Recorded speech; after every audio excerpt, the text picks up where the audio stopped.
Naughty football. ሰላም ውድ የናቲ ፉትቦል ተመልካቾቻችን እንደምን አደራችሁ። የሐምሌ 23 2018 ዓ.ም ዕለተ ሐሙስ ዜናችን ተጀምሯል። እስከ መጨረሻው አብራችሁን ቆዩ። ላይክ፣ ሼር፣ ሰብስክራይብ እያደረጋችሁ ዜናዎቹን እያከፈልኳችሁ አብራችሁን ቆዩ። እኔ ናቲ ብራውን ነኝ። ወደ ዜናችን ነው የምናልፈው። በዛሬው ዜናችንም በርከት ያሉ ዜናዎችን ይዘናል።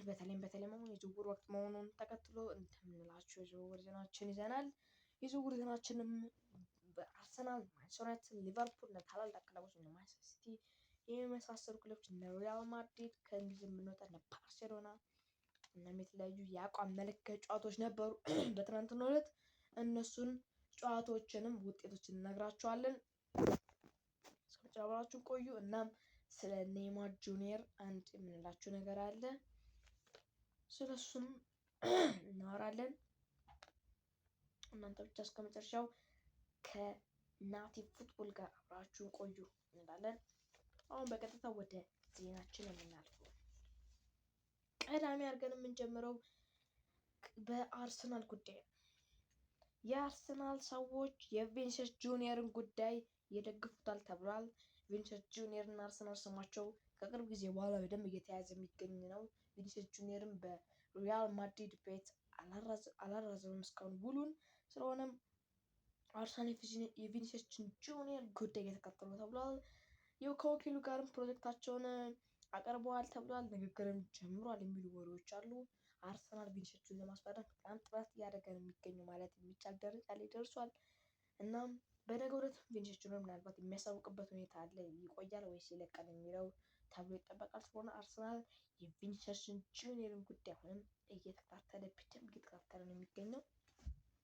የአርሰናል ባለሀብቶችም ሆነ ሰዎች ይፈልጉታል። የቪኒሲየስ ጁኒየርን ጉዳይ ይደግፉታል ተብሏል። ክሮንኬም ከትናንት ወዲያ በሰጠው ማስተያየት ምንም አይነት ገንዘብ ይወጣል ብቻ ተጫዋቹ ለአርሰናል ጥቅም አለው ወይ የሚለውን ብቻ ነው የምናየው ሲሉም ተናግሯል። ቪኒሲየስ ጁኒየር እና ክሮንኬም ቪኒሲየስ ጁኒየር እንደሚደግፉ ተናግረዋል ማለት ነው።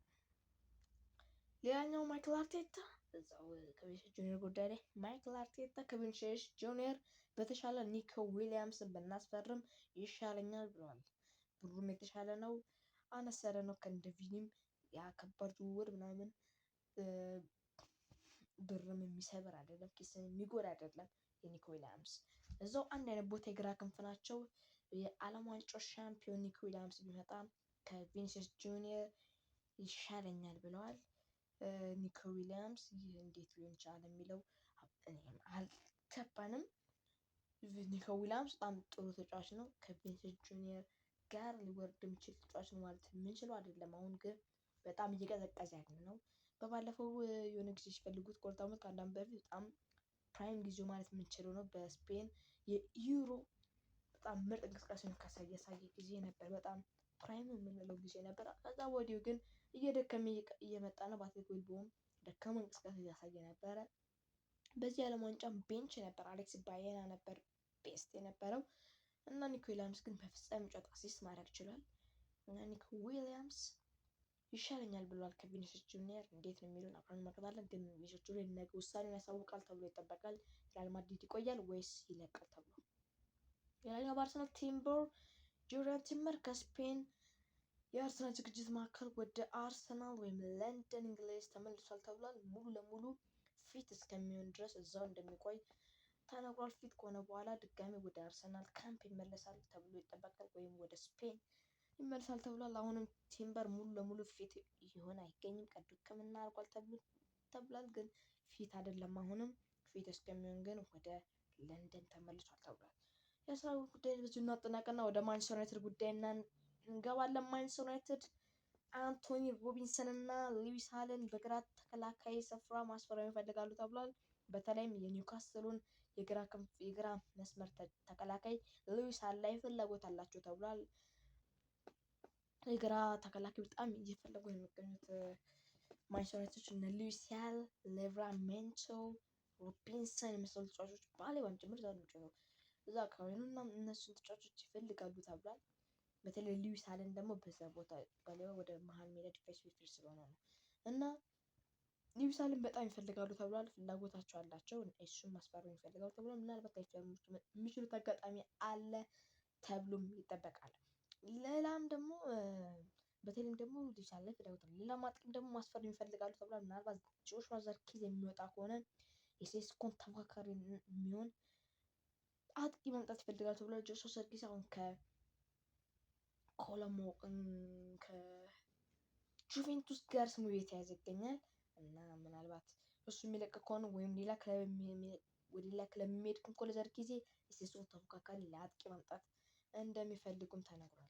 አሁንም ማንቸስተር ዩናይትድ የካርሎስ ባሌባን ይፈልጋሉ ተብሏል። ባሌባ እንግዲህ የብራይተን ተጫዋች ነው። ምንም በጣም ማንቸስተር ዩናይትድንም ይፈልጋል ተብሏል። ማንቸስተር ዩናይትድ ከፈለጉ በኋላ በጣም የወረደ እንቅስቃሴ በብራይተን ቤት አሳልፎ ነበር ካርሎስ ባሌባ። አሁንም ግን በማንቸስተር ዩናይትድ ይፈልጋል። ባሌባም የማንቸስተር ዩናይትድን አድናቂ እና ፈላጊ ነው። ማንቸስተር ዩናይትድ መቀላቀል ይፈልጋል።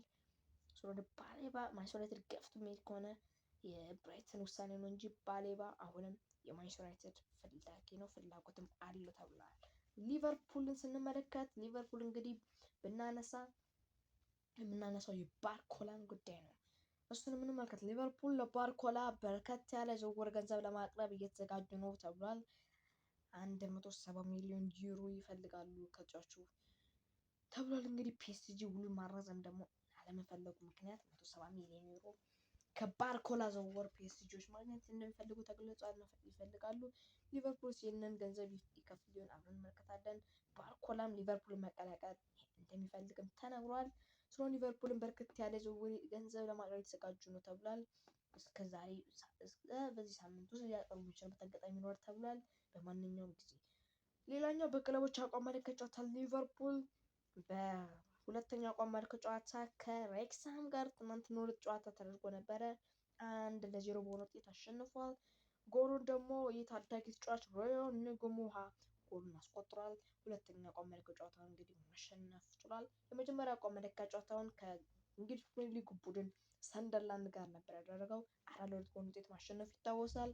አሁንም ሁለተኛውን ጨዋታን ደግሞ ሬክሳም 1-0 ማሸነፍ ችሏል ማለት ነው። ሁለተኛውን ጨዋታ ማሸነፋል። ሊቨርፑል ጉዳይ በዚሁ እናጠናቀን ወደ ማንቸስተር ሲቲ ጉዳያችን እናልፋለን። ማንቸስተር ሲቲ አዩብ ቡዋዲን ለማስፈረም ተቃርቧል ተብሏል። ከሊል ነው እንግዲህ ለማስፈረም ተቃርቧል። ሊል ደግሞ 80 ሚሊዮን ፓውንድ እስከ 100 ሚሊዮን ፓውንድ አካባቢ ይፈልጋል ተብሏል። ለቡዋዲም እየተጋነነ ገንዘብ ነው የሚሉ ብዙ ሰዎች አሉ። እኔም እየተጋነነ ይመስለኝ። በሊል አይታወቅም ማለት ይችላል። በሞሮኮ ነው ጥሩ እንቅስቃሴ በተለይ በብራዚሉ ጨዋታ ጥሩ እንቅስቃሴ በማሳየት ምክንያት በተለይ በአርሰናል ነበር በጣም ስሙ እየተያዘ የሚገኘው። ግን ማንቸስተር ሲቲ ዘግይቶም ቢሆን ገብቶ አሁን ቡዋዲን ለማስፈረም ከስምምነት ላይ ለመድረስ ከጫፍ ደርሶ ተቃርቧል ተብሏል። ስለሆነ ቡዋዲን 80 እስከ 100 ሚሊዮን ፓውንድ ለማስፈረም ተቃርቧል ማለት ነው። ቼልሲ ስንመለከት ቼልሲ ጆርዳን ሄንደርሰንን በነፃ ከብሬንትፎርድ ለማስፈረም ከስምምነት ላይ ደርሷል ተብሏል። ጆርዳን ሄንደርሰንም በነፃ ከብሬንትፎርድ ለመልቀቅም መስማማቱ ተገልጿል። ስለሆነ ጆርዳን ሄንደርሰን ይባላል ሙሉ ተጫዋች ወደ ቼልሲ መሄዱ ተነግሯል ማለት ነው። ዛሬ ሕክምና ምርመራውን ያደርጋልም ተብሎ ይጠበቃል። ከሕክምና ምርመራ ካደረገ በኋላ ይፋዊ ፊርማ ካኖረ በኋላ ወደ ቼልሲ ካምፕን የፕሪሲዝን ቆይታ ይቀላቀላል ተብሎ ይጠበቃል። ጆርዳን ሄንደርሰን በሊቨርፑል በደንብ አምበልነት የምናውቀው ነው እና በብሬንትፎርድም በሁለት የእንግሊዝ ክለቦች ተጫውቷል። በአያክስም የምናውቀው ተጫዋች ነው ጆርዳን ሄንደርሰን። ይህን ጊዜ በእንግሊዝም የ2006 የዓለም ዋንጫ ጥሪ ቀርቦለት ነበር። ጆርዳን ሄንደርሰን በደንብ ልምድ ያለው ተጫዋች ነው። ለቼልሲ በደንብ ልምዱን ማካፈል የሚችል ተጫዋች ነው። ስለሆነ ቼልሲዎች ጥሩ ተጫዋች አስፈርመዋል ማለት ይቻላል ከልምድ አንጻር። ቼልሲ የግራ መስመር ተከላካዩን ቲዮ ሄርናንዴዝን ከኤሲ ሚላን ለማስፈረም ይፈልጋሉ ተብሏል። እንደ ማንቸስተር ዩናይትድ ሁሉ የግራ መስመር ተከላካይ ይፈልጋሉ ቼልሲዎችም። ሄርናንዴዝን እንግዲህ ምርጫቸው ሌላ አድርገዋል። እንደነገርኳችሁ እንግዲህ በትንታኔ ላይ በሰኞ ትንታኔ ላይ ስለ ቼልሲ በተነተንኩበት ጊዜ በግራ መስመር ላይ በጣም ይፈልጋሉ ተብሏል። ገብታችሁ ማየት ትችላላችሁ። እና ማርኮ ኮሬላ መልቀቁን ተከትሎ በዚህ ክፍል ውስጥ በጣም ብዙ አማራጮችን ይዘዋል። ብዙ ተጫዋቾች ከቼልሲ ጋር ስማቸው ተያይዘዋል። ለምሳሌ የሪያል ማድሪዱ ካሬራስን መመልከት እንችላለን። የበርነማውዝ ትሮፌር ሉዊስ አለም ጭምር እና አሁን ደግሞ ቲዮ ሄርናንዴዝም ከስማቸው የተያዘ ተጫዋች ነው ቼልሲ። አሁን ደግሞ ከቲዮ ሄርናንዴዝ ጋር ከኤሲ ሚላን ለማስፈረም ይፈልጋል ተብሏል። ፈረንሳዊ ተጫዋች እሱን በጣም ምርጥ ተጫዋች ነው ማለት ይችላል ቼልሲ። የአይኑ ቶተናም ጉዳይ ስንመለከት ቶተናም ኮንዴን ከባርሴሎና ለማስፈረም ይፈልጋሉ ተብሏል። በ65 ሚሊዮን ዩሮ የዝውውር ጥያቄም እያዘጋጀ ነው ተብሏል። 65 ሚሊዮን ዩሮ የዝውውር ጥያቄ በባርሴሎና ይቀበሉታል የሚለው አይጠበቅም። ባርሴሎና አሁን የፋይናንስ ችግርም ትንሽ ስላለበት 65ቱን በደንብ ጨምር አድርጎ እስከ 80 ምናምን ሚሊዮን ዩሮ ይጠይቃል ተብሎ ይጠበቃል። ግን ቶተናም ኮንዴን አሁንም ለማስፈረም በመሀል ተከላካይም ሆነ በቀኝ ተከላካይ እያቀያየሩ መጫወት ይፈልጋሉ። ቶተናም ሆትስፐር ኮንዴን ስለሆነ ማስፈር ይፈልጋሉ ተብሏል። ከባርሴሎና 65 ሚሊዮን ዩሮ ጥያቄ እያዘጋጀ ነው ተብሏል። ቶተናም በዝውውሩ መስኮት ሳንድራ ቶናልና ማቲያስ ፈርናንዴዝን በዩኒት ማንሳት ይችላል። ማስፈረም በጣም ድንቅ ናቸው። እነሱ ምርጦችን ማስፈረም ይችላል። አሁን ደግሞ በተከላካይ ስፍራ ኮንዴን ለማስፈረም እየጣረ ይገኛል። ከእንግሊዝም ወጣ እንበልና ወደ ስፔን እንሻገር።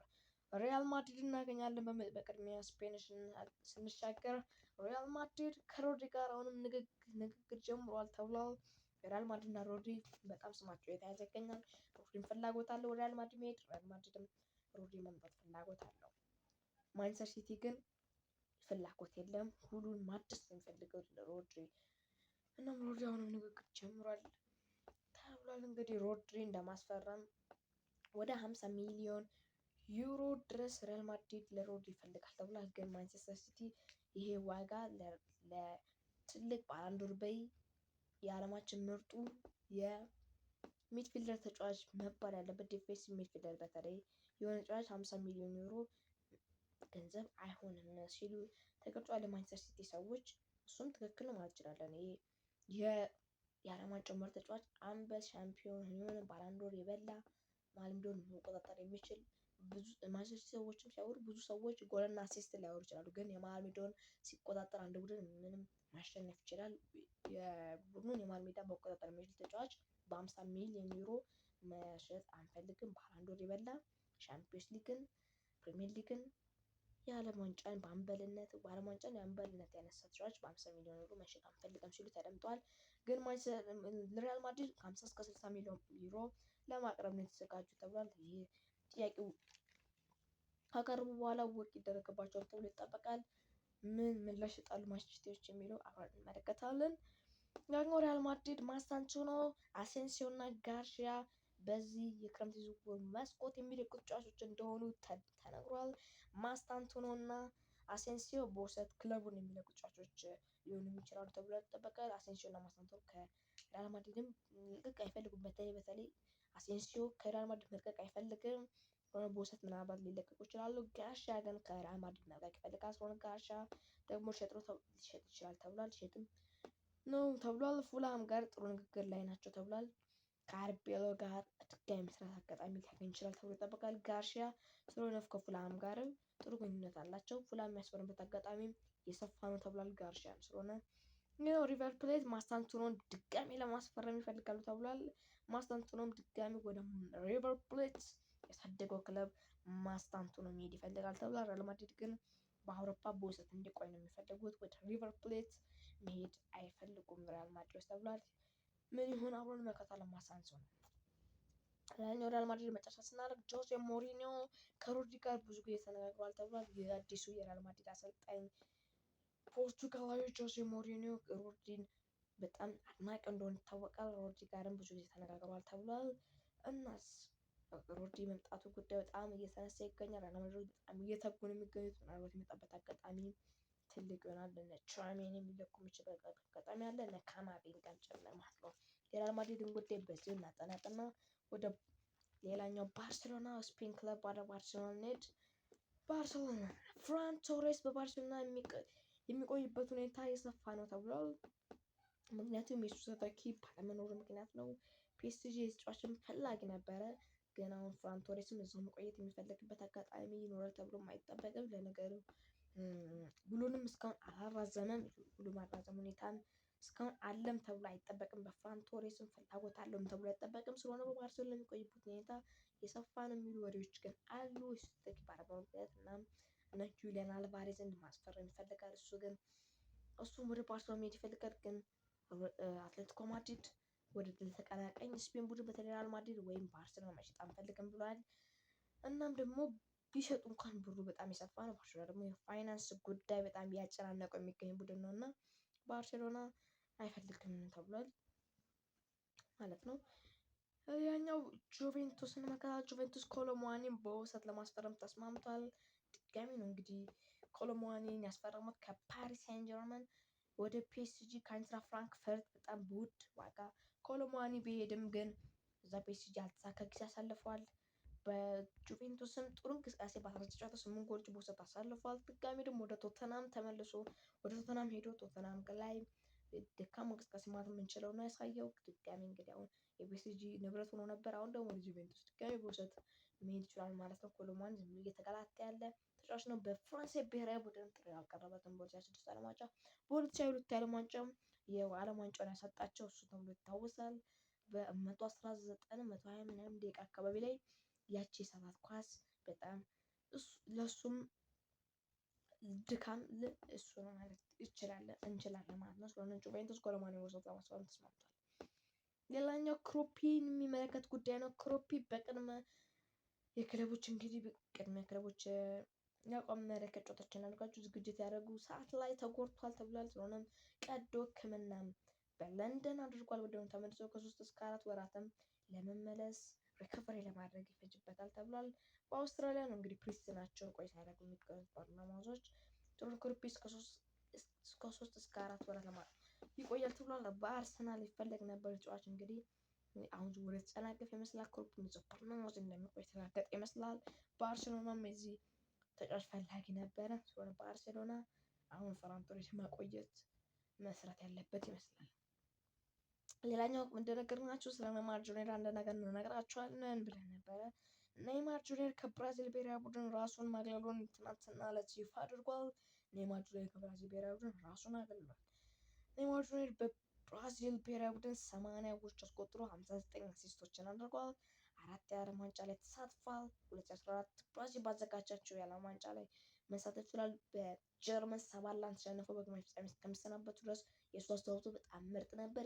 በግማሽ ፍጻሜው ግን እሱ በጉዳት ባለመሰለፍ ምክንያት በጀርመን እንደዚህ አይነት ተረምርሟል ማለት ነው። እና 2018 ላይ ተሳትፏል። 2022 ላይ ተሳትፏል። በክሮኤሺያ ሩብ ፍጻሜ ላይ ሲሰናበቱ እናስታውሳለን። እና በ2026 በዚህም የዓለም ዋንጫ ተሳትፎ አድርጓል። በኖርዌይ መሰናበታቸው ይታወሳል። በሩብ ፍጻሜው ማለት በ16 ውስጥ ማለት የብራዚልም ከፍተኛ ጎል ቆጣሪ ነው በ80 ጎሎች። ስለሆነ ኔይማር ጁኒየር ከብራዚል ብሔራዊ ቡድን ራሱን አግሏል። ከዚህ በኋላ አንመለከተውም በኮፓ አሜሪካም ቢሆን በዓለም ዋንጫ እና የጎልድ ሜዳሊስት ነው በኦሎምፒክ በብራዚል ብሔራዊ ቡድን ማለት ነው።